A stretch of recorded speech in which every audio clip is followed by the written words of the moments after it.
Di pertama, mari kita ucapkan syukur karena hari ini kita diberi kesempatan, kesehatan sehingga kita bisa bertemu. Pengantar diskusi dari Dewan Pendidikan yang akan disampaikan oleh Dr. Roman MM. Waktu dan tempat kami persilakan. Kita ini patut bersyukur di hari ini kita dikasih satu visi tentang pelajar Pancasila. Itu visi besar yang dituju. Gitu. Maka dikasih penguatan proyek, lalu dikasih tema apa saja lah. Yang terpenting bahwa pelajar Indonesia itu adalah profil Pancasilais. Itu yang terpenting di situ, menjadi profil pelajar Pancasila. Nah, saya ingin ini kita tarik ke Kabupaten Lamongan. Itu. Cerita yang enak monggo, cerita yang enggak enak monggo. Yang penting bagaimana mewujudkan profil pelajar Pancasila untuk Lamongan. Gitu. Kami ingin yang di desa seperti apa? Apakah sarana pendidikannya sudah memadai? Apakah gurunya sudah memadai? Apakah proses pembelajarannya dan sebagainya? Monggo kita potret bersama-sama. Kita minta semacam refleksi pendidikan kita. Bupati kita punya program perintis pendidikan yang gratis dan berkualitas. Lalu sarana dan dukungannya seperti apa? Mari kita bicarakan. Yang intinya nanti saya berharap ini menjadi forum refleksi dan tugasnya Pak Gofur sama Pak Faruk yang merumuskannya menjadi rekomendasi. Nah, bagaimana sebetulnya arah pendidikan kita itu mau kemana sih kan gitu? Banyak sekali pertanyaan. Ini setiap ganti menteri ganti ini. Arahnya kita kemana? Ada pertanyaan besar seperti itu. Ya, jadi kalau kita berbicara tentang kurikulum merdeka, salah satunya tadi ada P5. P5 itu untuk apa? P5 untuk apa sih? Gambarnya gini, Bapak Ibu, kalau kita akademik, maka kita akan pandai. Pandai misalnya kita tes matematika, kemudian olimpiade itu juara lah gitu. Tapi anak-anak kita ini begitu di masyarakat ternyata mereka lemah untuk berkomunikasi, lemah untuk kolaborasi dengan teamwork dan sebagainya. Ya. Jadi kalau kita berbicara tentang P5 itu, ini proyek penguatan profil pelajar Pancasila itu adalah bagaimana menguatkan anak agar mereka karakternya ini bisa bekerja sama ketika hidup di masyarakat di Colondon itu bisa. Nah, kebetulan kalau misalnya aktivis itu berprosesnya itu hampir sama seperti kalau menurut saya P5 itu berprosesnya, bukan hasilnya. Kalau hasil itu bisa dilihat dari produk. Ya produk. Jadi ada perbedaan antara product based learning atau project based learning dengan project penguatan. Kalau ini itu adalah karakternya. Contohnya gimana? Contoh gini. Kalau kalian gampang. Di sebuah sekolah sedang mengadakan rencana perkemahan, kemah. Anak-anak besok ada kemah. 1 bulan lagi membuatlah grup sendiri. Mereka sudah diskusi buat grup. Setelah itu kelompok sudah terbentuk. Apa saja kebutuhannya? Mereka kemudian ngelis daftarnya dari kelompok itu. Siapa yang membawa? Ada yang bawa kompor, ada yang membawa tenda, bawa patek dan sebagainya, membuat ini perencanaan. Sampai perencanaan sudah matang, pelaksanaan. Nah, di dalam pelaksanaan itu kemudian apa yang terjadi? Mereka berproses, nggawe tenda itu padu sak kancane, dan sebagainya. Tetapi tenda tetap berdiri, gitu. Kemudian masak, akhirnya tetap ya masak, nggak mangan misalnya gitu. Ya, terus sampai lomba dan sebagainya. Sampai kemudian sampai tengah malam udan dan sebagainya, apa yang terjadi? Mereka selalu diskusi sama temannya, wis padu dan sebagainya, tapi terakhir apa? Hasilnya adalah ketika pulang itu mereka tangis-tangisan, begitu. Ada ikatan batin yang kuat. Yang diminta adalah proses ini, proses mereka ini bagaimana menyatukan sebuah visi, bagaimana mereka menyatukan sebuah tujuan itu bisa bekerja sama. Ya. Di akhir kemudian tidak dilihat tendamu elek gak penting, ya kompormu elek gak penting seperti itu. Tetapi bagaimana ini kemudian sama-sama ono tendo kena udan kemudian gaya par dan sebagainya selesai. Begitu terus. Ini yang diminta dalam P5 itu menguatkan ya kolaborasi, ada menyelesaikan masalah nalar kritis dan sebagainya seperti itu. Itu yang saya lihat dari P5 itu. Sehingga apa? Siapapun anak ketika mereka itu kemudian di masyarakat itu sudah bisa bekerja sama lah. Ya. Jadi saya selalu menganalogkan ketika ada anak juara olimpiade. Ketika disuruh kerja suatu saat, mereka nggak bisa kemudian bisa kerja dengan yang lain. Karena setiap hari dia itu berkutat dengan itu mau rumus-rumusnya itu. Yang lainnya disuruh memahami dia. Ya, beda dengan ngapunten. Ya, yang berproses ya aktivis lah begitu. Gimana pun dia bisa ketemu orang ini biasa, saya ketemu ini aku biasa kan ya gitu. Nah, membuat mereka biasa, teamwork inilah yang dipentingkan dalam P5 itu, sehingga mereka bisa hidup bermasyarakat, keluarga, kemudian bernegara itu bisa, tapi akademiknya juga bisa. Akademiknya dilaksanakan di intrakurikuler gitu. Tapi P5-nya ini dalam proyek-proyek itu. Proyeknya macam-macam. Kalau di sana itu ada, kalau misalnya suara demokrasi ya Pilkatos seperti itu. Kemudian ada perkemahan itu, ada rekreasi, kemudian ada ya macam-macam.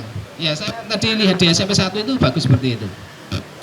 Ini contoh. Ini contoh kalau misalnya ditanya tentang apa sih arahnya profil pelajar Pancasila. Negara kita ini mempunyai tujuan pendidikan nasional. Nah, salah satunya itu adalah karakter. Karakternya dibentuk di sekolah itu caranya tadi. Kalau dalam pendidikan ada diskusi, oke, diskusi dalam kelas. Tetapi bagaimana dia melaksanakan kegiatan itu di luar kelas. Ya. Jadi membentuk karakter inilah yang dibangun. Kalau di Jepang seperti itu. Nah, sekarang kalau di Indonesia dibangun dengan ada narkotik, berkebinaan global, ada bergotong royong, kemudian beriman dan bertakwa pada Tuhan Yang Maha Esa. Jadi kurikulum sebelumnya itu kan kayak buku, kemudian materi sudah dibuat berbab begitu, kemudian bahan ajar dan seterusnya semuanya sudah disiapkan oleh pemerintah. Nah, di kurikulum sekarang itu guru itu hanya diberikan capaian pembelajaran, mereka disuruh nyusun materi sendiri, disuruh membuat bahan ajar sendiri. Nah, ini ternyata guru-guru kita masih kesulitan di arah sana. Bahkan saya melihat walaupun kurikulum merdeka tapi prakteknya masih kurikulum lama. Merdeka. Jadi sebenarnya pemerintahku kepengen seperti sekolah-sekolah unggulan begitu, dia bisa merencanakan sendiri konsep pendidikan di sekolah itu. Apa yang menjadi keunggulan di sekolah itu, pemerintah itu memberikan keleluasan sebenarnya kepada sekolah itu untuk menonjolkan keunggulannya. Tapi karena memang potensi sumber daya manusia yang terbatas di satuan pendidikan di lingkungan kita itu, akhirnya ini masih perlu untuk banyak dikembangkan lagi. Di Kementerian Agama pun itu juga sekarang kalau di dinas itu namanya proyek penguatan profil pelajar Pancasila. Tapi kalau di madrasah ditambahi proyek penguatan profil pelajar Pancasila rahmatan lil alamin. Jadi madrasah gak gelem kalah. Jadi urusan Arab ngono. Jadi wala kacau.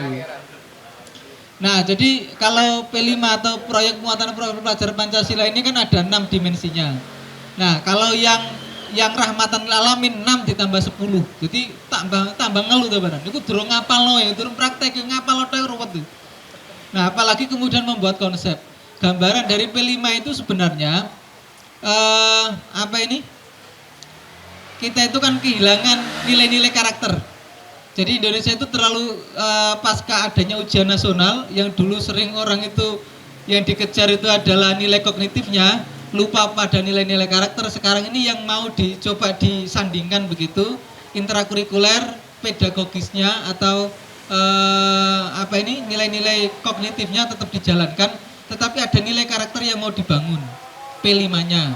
Nah, di P5 ini arahnya tuh ya memang salah. Ya enggak tahu apakah salah singkatannya atau salah penafsirannya. Orang itu menafsiri proyek penguatan profil pelajar Pancasila itu yang penting buat proyek. Jadi siswane ku ono sing gawe ngono jenenge botol bekas iku diwarnai, ono sing gawe taplak, ono sing gawe, padahal orientasi P5 itu bukan proyek itu. Proyek itu bonus dari sebuah usaha untuk penanaman karakter itu sebenarnya. Tapi yang dipahami oleh sekolah, caranya pokoknya siswa itu gawe produk. Nah, gawe produk itu gak siswane sing ibut. Ya gurune, ya wong tuwane, dadi budek. Padahal nilai P5 itu proyek penguatan profil pelajar Pancasila itu sebenarnya itu yang mau dibangun itu adalah nilai karakternya. Jadi ada 6 nilai karakter. Yang pertama itu beriman, bertakwa kepada Tuhan Yang Maha Kuasa dan berakhlak mulia. Itu yang pertama. Yang kedua, bernalar kritis. Yang ketiga, kreatif. Yang keempat, berkemerdekaan global. Yang kelima itu bergotong royong. Yang keenam itu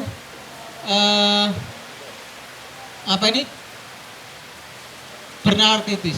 Ada 6. Nah, di 6 itulah yang kemudian diejawantahkan dalam beberapa kegiatan yang didesain oleh gurunya. Jadi gurunya itu yang desain-desain dewe disesuaikan dengan, misalkan contoh gambarnya begini. Sekolah itu diharapkan di setiap sekolah itu nanti muncul nilai-nilai potensi. Misalkan di daerah Pantura itu kan ada laut. Nah, bagaimana kemudian di laut itu nanti bisa dikembangkan P5-nya. Jadi bisa menggunakan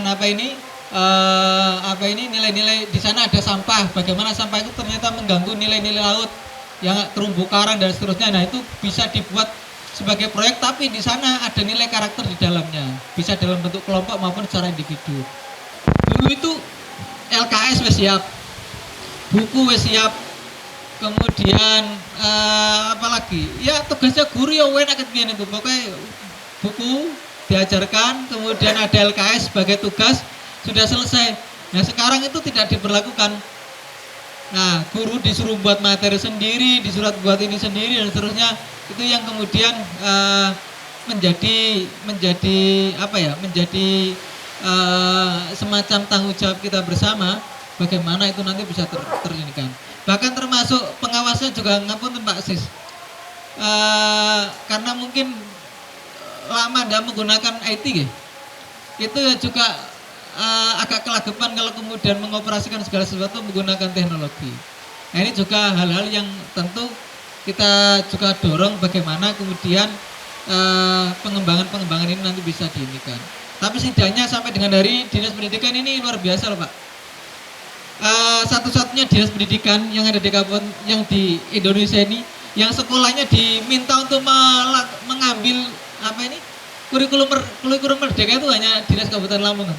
Selebihnya itu boleh memilih. Kalau Lamongan itu beres apa? Swasta, negeri, pokoknya kurikulum merdeka apa? Paham bukan pokoknya. Nah, tapi cuman kemarin ada tanggung jawabnya.